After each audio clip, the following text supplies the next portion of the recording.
Hi friends, പലപ്പോഴും നിങ്ങൾക്ക് നിങ്ങളുടെ ബിസിനസ്സിൽ ആക്ഷൻ എടുക്കാൻ കഴിയാതെ ഇരിക്കേണ്ട അവസ്ഥ വരാറുണ്ടോ? ഒരുപാട് പ്ലാനിങ്ങുകളെല്ലാം ചെയ്യും, പക്ഷേ നിങ്ങൾക്ക് ആക്ഷൻ എടുക്കാൻ കഴിയാതെ വരുന്നു. പ്രോക്രാസ്റ്റിനേഷൻ.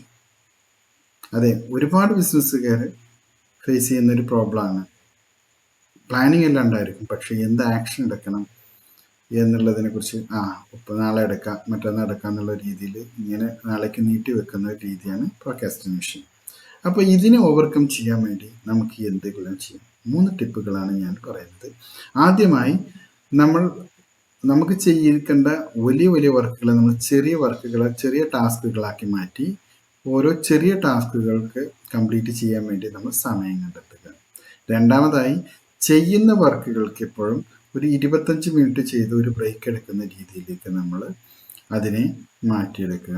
മൂന്നാമത്, നമുക്ക് വർക്ക് ചെയ്യുമ്പോൾ വരുന്ന പലതരത്തിലുള്ള distractions, especially notifications, WhatsApp notifications, mobile ഫോണുകൾ, അത് കോൾസ്, ഇങ്ങനെയുള്ള സംഗതികൾ നമ്മൾ ദൂരേക്ക് മാറ്റി വെക്കുക. കാരണം വെച്ചാൽ പലപ്പോഴും നമുക്കൊരു മെസ്സേജ് വന്നാൽ മതി, പക്ഷേ അപ്പോഴേക്കും ചിലപ്പോൾ നമ്മൾ മൂഡ് മാറി കഴിഞ്ഞാൽ നമുക്ക് പലപ്പോഴും നമ്മുടെ കാര്യങ്ങൾ ചെയ്യാൻ കഴിയാതെ ആവും.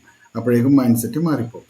അതുപോലെ അപ്പോൾ ഈ ഡിസ്ട്രാക്ഷൻസ് പരമാവധി കുറച്ച് നമ്മൾ വർക്കിൽ ഫോക്കസ് ചെയ്ത് വർക്ക് ചെയ്യുമ്പോഴാണ് നമുക്ക് വർക്കുകൾ ഒന്നുകൂടെ പെട്ടെന്നായിട്ട് നമുക്ക് ചെയ്ത് തീർക്കാനുള്ള കഴിവുണ്ടായിരിക്കുക. അത് മനസ്സിലാക്കുക.